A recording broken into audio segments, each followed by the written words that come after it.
Leaders, देवी और सज्जनों, नमस्कार। पिछले कुछ महीनों में विश्वास बढ़ा है, स्पष्टता आई है और नया मोमेंटम बना है। और यह उस समय हो रहा है जब विश्व आर्थिक अनिश्चितता के दौर से गुजर रहा है, ग्लोबल इकोनॉमिक ऑर्डर दबाव में है। ऐसे समय में भारत और कनाडा के बिजनेस लीडर्स का यह मंथन हमारी साझेदारी का नया ब्लूप्रिंट तैयार करेगा। मैं आप सभी के विजन और कमिटमेंट का अभिनंदन करता हूं। फ्रेंड्स, भारत और कनाडा वाइब्रेंट डेमोक्रेसीज है, विश्व की दो बड़ी इकोनॉमीज है, साझा मूल्यों पर आधारित सोसाइटीज है। डेमोक्रेसी, डाइवर्सिटी और डेवलपमेंट हमें नेचुरल पार्टनर के रूप में आगे बढ़ने की प्रेरणा देते हैं।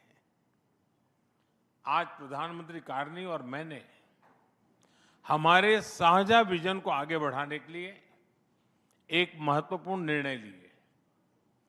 हम द्विपक्षीय व्यापार को $50 बिलियन के स्तर पर ले जाने के लिए निरंतर आगे बढ़ रहे हैं। हम जल्द से जल्द कॉम्प्रिहेंसिव इकोनॉमिक पार्टनरशिप एग्रीमेंट को फाइनलाइज करेंगे।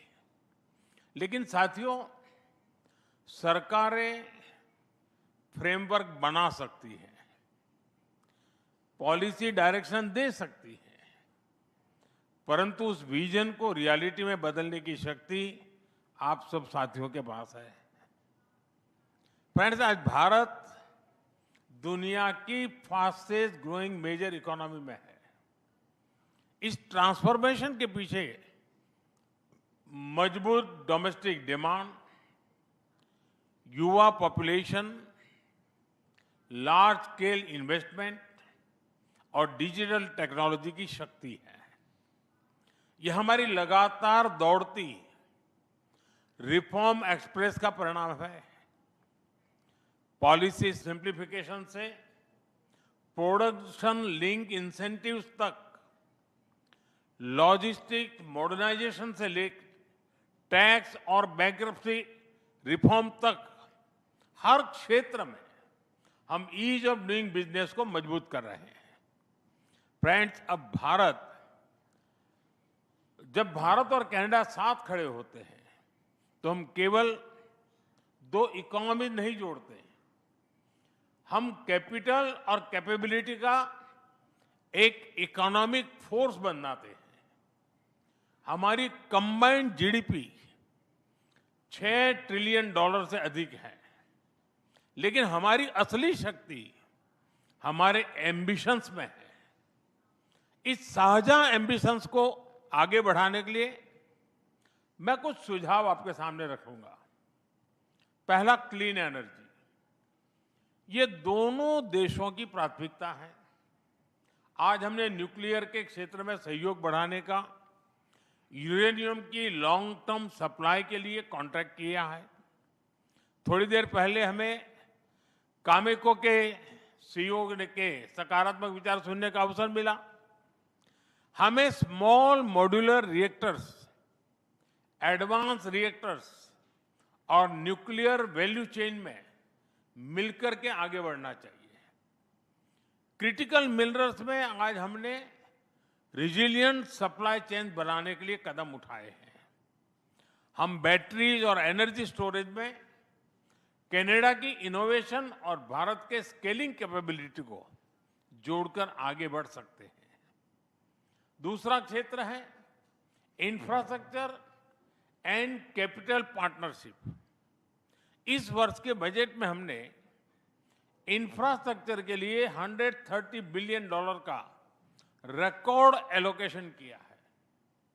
नेशनल इंफ्रास्ट्रक्चर पाइपलाइन के तहत $1.3 ट्रिलियन का निवेश हो रहा है। कनाडा के पेंशन फंड्स ने भारत में $100 बिलियन का निवेश किया है। यह गहरे विश्वास को दर्शाता है। मैं आपको भारत की इंफ्रास्ट्रक्चर ग्रोथ स्टोरी का भाग बनने के लिए आमंत्रित करता हूं। तीसरा, एआई। हम मिलकर जॉइंट एआई कंप्यूट कॉरिडोर्स बना सकते हैं। स्टार्टअप्स के लिए एआई इनोवेशन सैंडबॉक्सेस बना सकते हैं।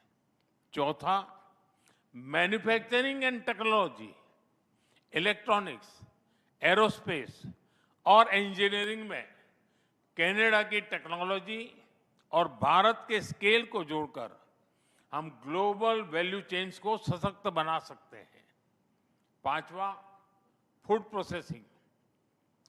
आज भारत में mega food parks, cold chains, food testing lab तेजी से बन रहे हैं। यह भी हमारे विन विन सहयोग का एक और सशक्त उदाहरण बन सकता है। फ्रेंड, हमारी साझेदारी केवल नेशनल कैपिटल तक सीमित नहीं रहनी चाहिए। हमें इसे स्टेट्स और प्रोविंसेस तक ले जाना होगा। अल्बर्टा के नेचुरल रिसोर्सेज को गुजरात और राजस्थान के रिन्यूएबल एम्बिशंस से जोड़ना होगा। ओंटारियो की मैन्युफैक्चरिंग स्ट्रेंथ को तमिलनाडु और महाराष्ट्र के इंडस्ट्रियल क्लस्टर्स के साथ मिलाना होगा। मॉन्ट्रियल के टेक इकोसिस्टम को बेंगलुरु और हैदराबाद के इनोवेशन हब्स के साथ इंटीग्रेट करना होगा। तभी हम इस साझेदारी को पॉलिसी से प्रॉस्पेरिटी में बदल पाएंगे। फ्रेंड्स, आप में से कुछ लोग क्रिकेट जरूर देखते होंगे।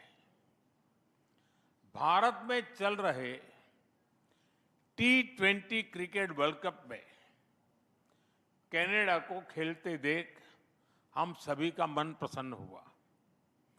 Just like in T20 cricket, with fast decisions, fearless talks, and match-winning partnerships, India and Canada will shape the future together. इसी संकल्प के साथ मैं आप सभी को